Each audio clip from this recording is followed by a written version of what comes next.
Hey, welcome back. Jordy Culotta Show, as always, built by R&B Builders. Shout out to Chris Demui, former Tiger, host of the 60 Feet 6-Inch podcast that you can catch anywhere you get your podcast, and Nathan Velasquez, who's the 5-Minute Critic. Next up is The Voice. We have not seen The Voice in 2 weeks. He was in Omaha for, right on the nose, 14 days. He left on the 14th day in Omaha. He was there bell to bell, called every single pitch. It was magical moment after magical moment. We were telling you the whole time. We were following it on the YouTube feed. We were TV down, sound up from the YouTube, and watching the calls. And the LSU Sports Radio Network, Blair Thompson, Bill Franquez. Fantastic as always. Good to see you, my friend. Welcome back. Welcome home. Yeah, it's good to be home, man. I was about to say, it hadn't been 2 years older now? I feel like it. With those games, I got aged pretty quick. But there was a lot of people that didn't see me for 2 weeks. It was a hotel room that kept getting smaller and smaller. And then towards the weekend, that last weekend, it was like every hour. It was like, I thought this room was bigger. But it was fun to be there, man. I wouldn't want to trade it for anything in the world, just because, I don't know how many times we were on this show talking about the expectations, the pressure, being the number one team, everybody saying, oh, they've got the most talent, and to be able to put it together. And that's a grind when you think about, the 8 games that they battled through. And it's kind of weird. Somebody asked me yesterday, the last 2 games were kind of lopsided. The first for Florida, and obviously the most important one for LSU. After all of the games for every team that made it up there, I mean, there really was they were tight battles. And I guess it's a cliche, but it was kind of a storybook, kind of movie feel to all the storylines for this team in particular, with different players and different moves that Coach Johnson made that maybe kind of set people aback, and it all seemed to work. And I couldn't be prouder of that staff and that team. It's a good group of guys that deservingly so will go down as Louisiana legends for what they were able to pull off. Really and truly, I mean, baseball is such a difficult game, and to go wire to wire. I mean, I guess the only time they were out of the number 1 spot, they were in the 2 spot. They ended up beating that team in a best-of-3 series that they had Tennessee jammed in the middle of in Omaha. It's a magical match. It feels a little reminiscent to 19's national championship in football, the way that it'll live in the lore of it. They beat everybody. They did. I mean, they were clear-cut the best team in the country. Yeah, they were, and to be able to in a sport like baseball with 71 games total, as it turned out, to be able to be the last team standing. Which if you listen to any coach who has won a title there from any school, they will tell you, the ups and downs, the ebbs and flows of that season, and it just took belief. And I remember Doug Thompson said it, during that long Sunday afternoon in that rough game against Florida. He kept saying, they're going to be able to bounce back. LSU's been through this before. There's a precedent for having a game just really not go your way, but it not be the most important game. And you got to go back, and if you believe it, it can happen. And, he said there's one thing in Louisiana, with a team made up with a lot of Louisiana kids and some kids who had a lot of investment in that team, 5 and 6 years playing for the Tigers. He said Louisiana's not lacking of pride. And this team's got plenty of pride, and that's why he felt like they'd be in good shape on Monday. And as it turned out, they were.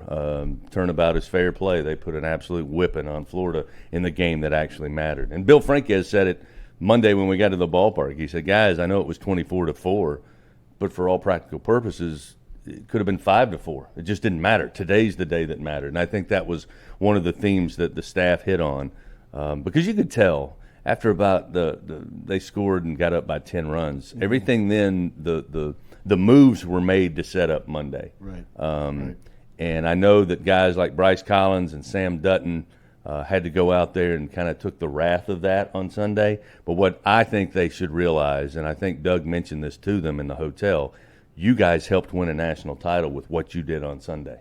And they should be commended for that. That's right. And, again, the team as a whole just – what a fun team to watch, what a fun team to be around, and deserving to be the national champion. Did you get an idea of the rough number of how many people were there from LSU? I mean, just through television, it sounded like a home game. I know the place held 20,000. It looked 98, 99% LSU in the championship series.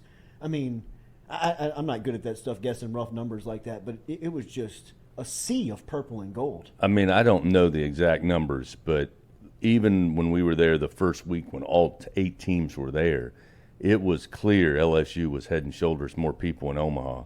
And then once you got to that championship weekend, and, you know, I've made no bones my feelings on the Florida Gators and Gainesville. I mean, I'm not a lover of any stretch of the imagination, but I'm not trying to demean their fan base.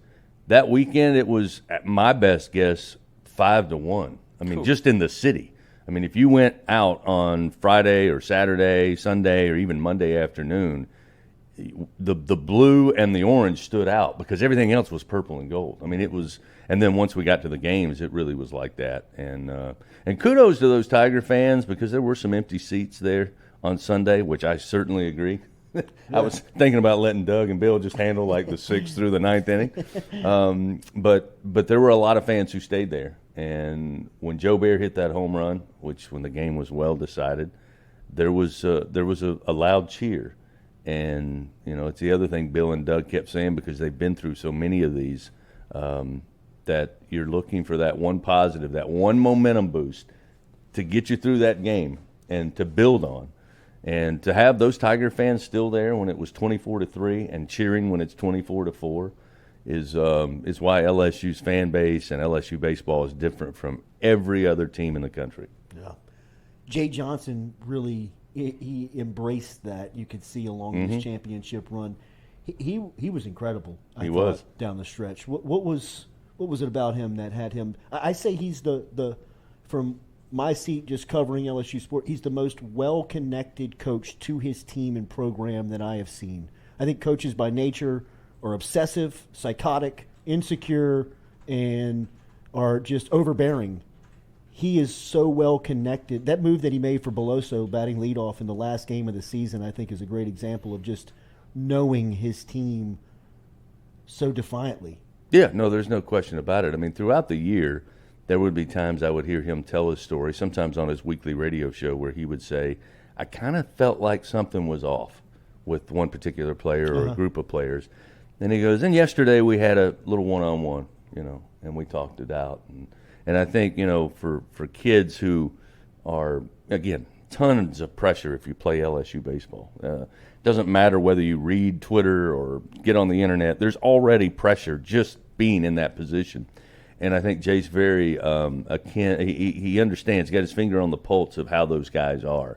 And, again, the move to put Cade Beloso atop the order when, he'd been very effective against left-handers, almost unreal how good he'd been against left-handers on getting on base and also getting hits all season long. So you knew Caglione would get the start. You knew he was a little wild. His on-base percentage, Cade's, was incredible during the College World Series, both hitting the baseball and, again, great at bats and earning walks. So it's like, okay, you got Dylan Cruz and Tommy White and Trey Morgan. And if you can get Cade aboard, suddenly you got a pretty good shot with those next three of making something happen. Mm-hmm. Josh Pearson had done such a great job at the bottom of the order, again, not hitting the baseball, but getting aboard, which was setting up, again, the top of the order. Suddenly now, in every phase of that lineup in that particular game, LSU had a very good shot to have men on base with guys who could drive in runs. Yeah. And as it turned out, it was a brilliant move, and we all thought, Cade Beloso, leadoff hitter? And that's why Jay Johnson is Jay Johnson, and he's got a national title. First time ever a college coach getting his team to a title in his second year. So, yeah. When did you start thinking of what your last call was going to be? I didn't really think about it, and I'll tell you why, because I'm working now with 8 years with Doug Thompson, who's the most superstitious man on the face of the earth. And I'm typically not superstitious at all. Because as I've told him 1,000 times, what I do up here, what I say up here, has no effect on what those great student athletes do on the field. I have no impact whatsoever. But Doug is a little different. And so whenever you start trying to think ahead, and this goes back to earlier in the week and the week before, like when you think the game is in hand, we had so many close games that a play here or a play there doesn't happen or happens for the other team, the outcome is different. So I try now to not look ahead and to sit there. He probably would have smacked me if he'd have realized at some point late in that game, all right, guys, here's what we're going to do. All right? Like when this all goes down. Like that's just something we don't discuss in the booth. Right. The one thing I did wanted to make clear was it was amazing to me that Jay basically just a couple of days before, 2 years to the day, had been named the coach. And then the next day during his press conference said, I'm here to get LSU back to Omaha and back to the top of the college baseball world. And I think he also said back to the top of the SEC. And I mean, that's not coming in saying, guys, I want to win a bunch of games and I want to win titles. I mean, that's saying I'm going to get us to Omaha and I'm going to get us a national championship. That's Babe Ruth, you know what I mean? I mean, that's basically say that's what I'm here to do. Right. And because I know that he does nothing 24 hours a day, 7 days a week, 365, that doesn't have an impact on LSU baseball. I mean, that's all he does. And, I mean, I think Tiger fans, and I know they do, but they should appreciate the fact that he is nonstop. How do I get this team better and how do we win? So that was the only other thing I kind of wanted to get in there. And I also know that it's an impressive run that LSU has had after what Skip Bertman has built here, and it had been 14 years. And for this fan base, that's a long time, and I understand why. So I wanted to somehow convey the message that, okay, everything's reset now. LSU is atop the college baseball world. They are the national champion. They've got 7 of them now, which is second of any other program in the country. And we all should be pretty much thinking that it's going to be a routine thing now for the next several years. Feels like it. That's all I was trying to do, but I didn't write it down. And I've told you before, if I do that, I'll screw that up. I'll screw it up. It was a great call. I listened to it organic in the moment, and it felt so organic. It felt like it was right from the heart, and it played well.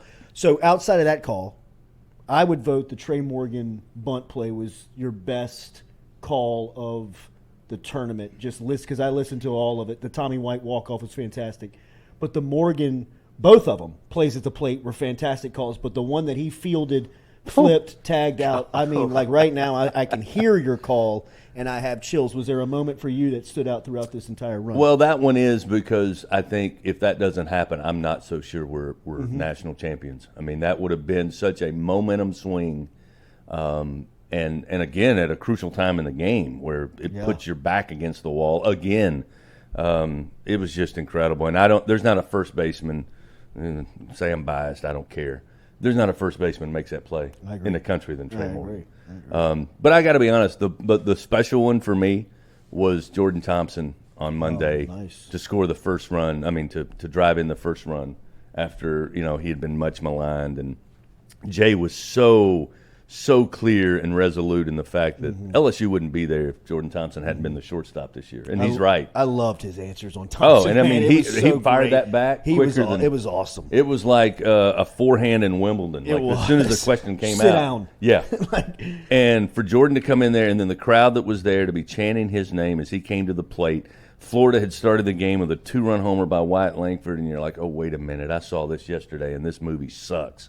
And Jordan gets up there and has the opportunity to drive in a run and, laces that ball to left field. And it was almost for me like, okay, this is done now. Yeah. This is over. Right. And it started the first run of the game, and eventually LSU scored 18. And the funny thing is, Doug Thompson says on the call after I get done, he goes, I'm proud of this boy, so happy for this young man. I hope he gets 3 more. I think Doug was referring to hits or RBI because he ended up with 3 RBI in the game. And, I thought he was going to get the last 3 outs of the game. Yeah, he got the first 2 outs. I mean, so that to me is the special moment because he's a good kid. That's a great one. He's a great player. And the fact that Jay Johnson has never wavered in his support, even going back to last year, says a lot about your point earlier about understanding these kids and believing in them. And he did, and Jordan delivered. Yeah.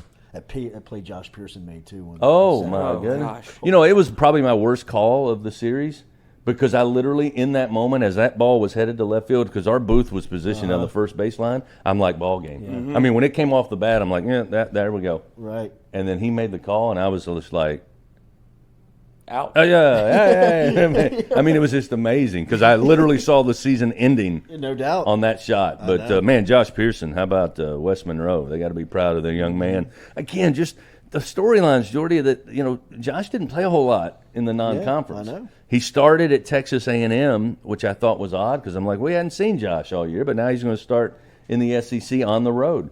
And had a really good series. And then he was off and on. And then when we got to crunch time down the stretch, I mean, whatever Jay and his staff saw, they were like, we got to have him on the field. We got to have him at the plate.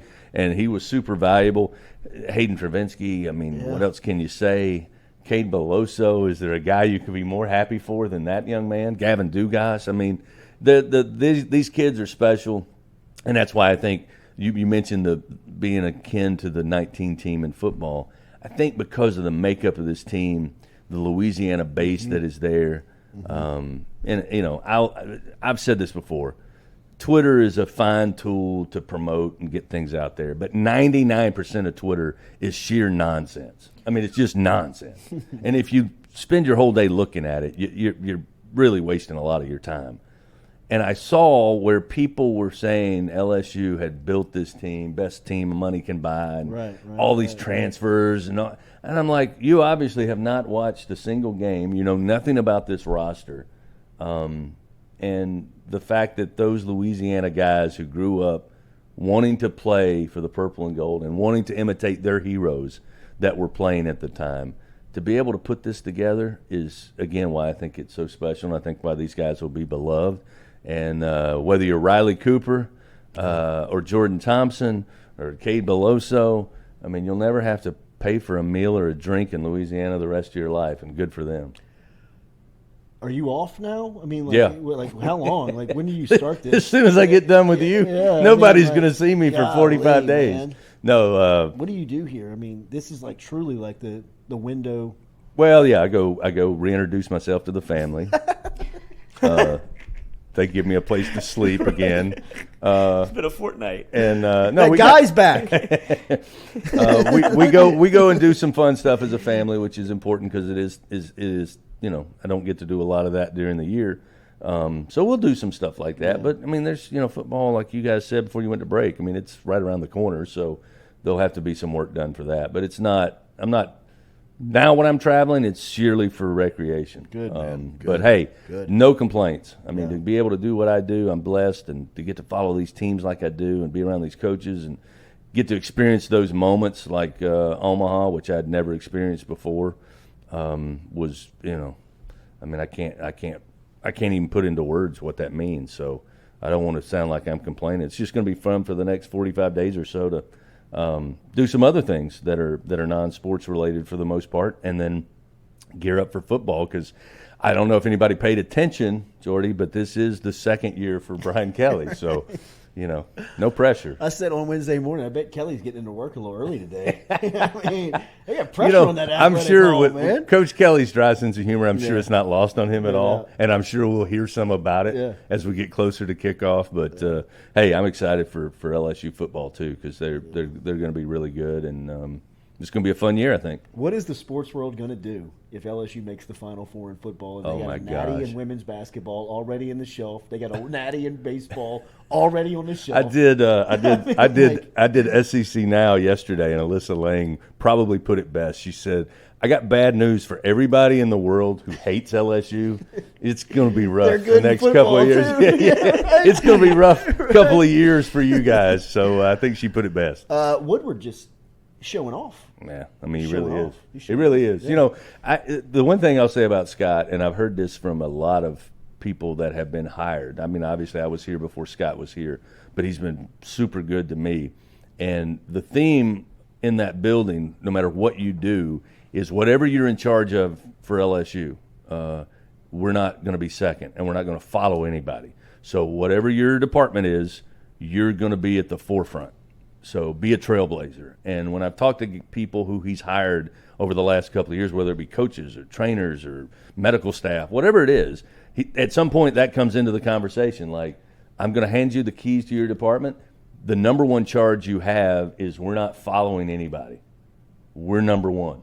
And obviously that's been who he's hired as head coaches. I mean, those are the alphas of their sport that he's brought in here to Baton Rouge. And so when that's kind of the message, and then you see the coaches who are leading that way, it can't help but permeate through the rest of the building. So that, again, my little cog in the wheel, if you will, is radio. But I understand that they are expecting whatever's the latest, whatever the greatest, whatever the trend is, whatever is first and best. That's what we need to be chasing every day. So when that becomes your mantra for everybody in that building, it shouldn't be a surprise that suddenly you start to hang up all this success. So that, to me, is one of the biggest, I guess, compliments I can give Scott Woodward, is that it's pretty simple. You're in charge, but just know you got to be first. Enjoy your time off. Yeah, man. Great season, man. Yeah, man. Chris See y'all Blair, the soon. voice, he's here every Thursday. Appreciate him for his time. When we come back, Stewie, good? Cole Kublik running it. We will have Cole Kublik, our interview with him from the SEC Network, talking some college football. Jordy Culotta Show, built by R&B Builders.